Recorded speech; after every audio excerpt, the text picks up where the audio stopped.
Hey y'all, this is Jeremy French with another wildflower of the week. This week, cup plant or Silphium perfoliatum. If we take a look here, let me zoom out a bit.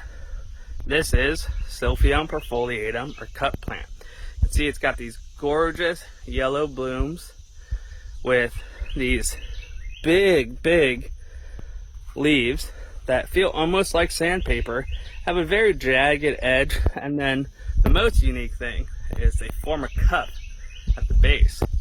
Now these plants are great for wildlife. As we can see, they're getting worked over by quite a bit of pollinators even as we stand here and talk. They're really important to long-tongued bees and short-tongued bees. A lot of moths and butterflies just really love it. Birds love it as well. They create great seed source, as well as birds will eat the bugs that are attracted to it. The coolest thing about it that I think, and one of the most unique things, is how it's holding water. Now that's significant because it hasn't really rained here for at least a day or so, and it's very hot in Tennessee, and birds and frogs and other animals will actually use those cups as a water source during the summer. Another really cool thing about it is these guys have a very deep taproot.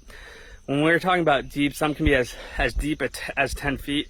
Aldo Leopold compared it to trying to dig up oak trees, because Silphium taproot is so deep and so intense.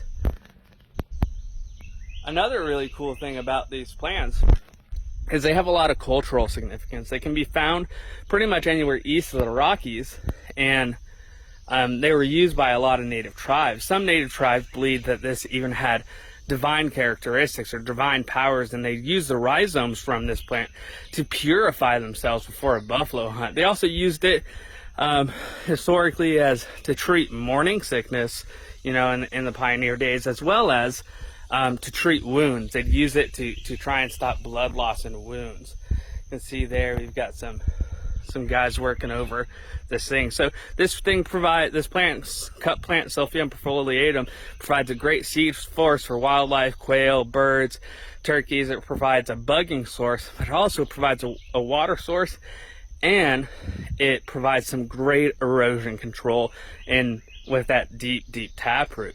So really gorgeous plant, great for any wildlife plantings. And that is your wildflower of the week. Tune in next week for another wildflower, and we're just going to keep this rolling. Thanks.